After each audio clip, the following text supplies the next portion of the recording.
Once upon a time, in the fabled lands of old England, there was a small village whose name was hardly worth remembering.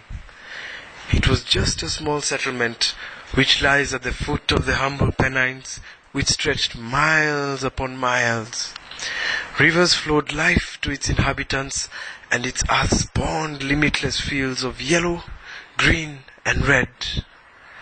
But it was just a small village, and one hardly worth remembering. But then the Romans came, saw it, and conquered it.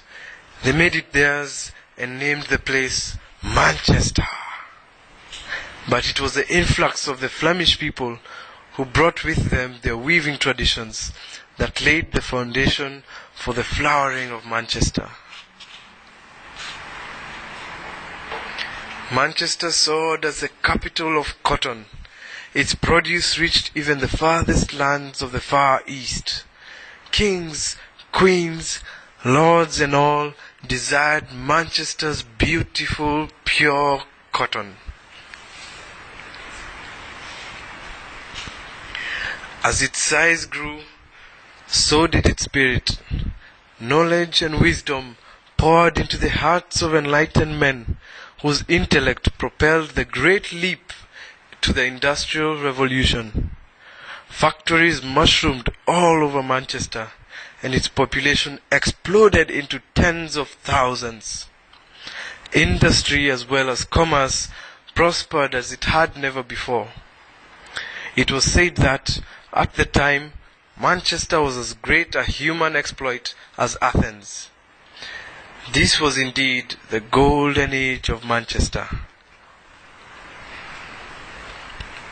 Then, society changed.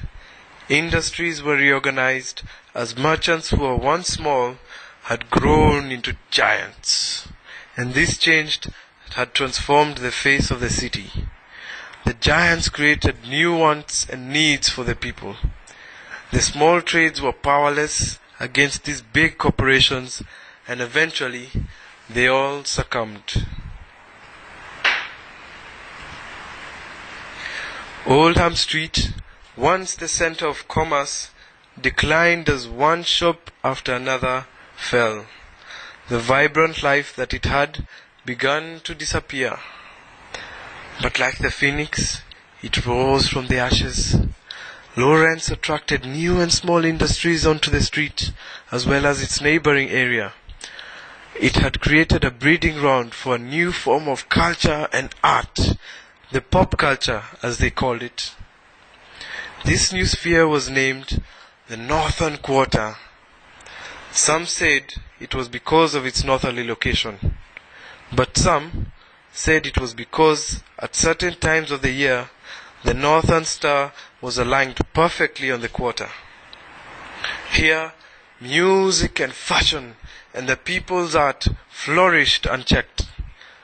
Long-lost crafts re-emerged and took root again.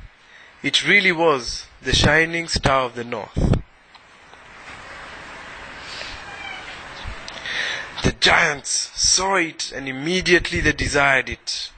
Already, at the fringes of the quarter, stark and monstrous buildings appeared ferociously creeping its way into the vicinity. A battle ensued as the small independent trades fought the onslaught brought upon them to defend Manchester's last stronghold of culture. But their struggle was futile. These giants employed their terrible might of persuasion towards the people, and the people embraced them. And so, the northern quarter vanished from the face of the earth. What lies in its stead is a brightly lit, robotic metropolis.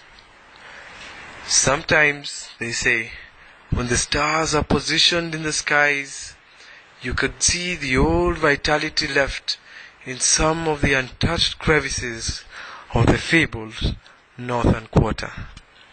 At the end.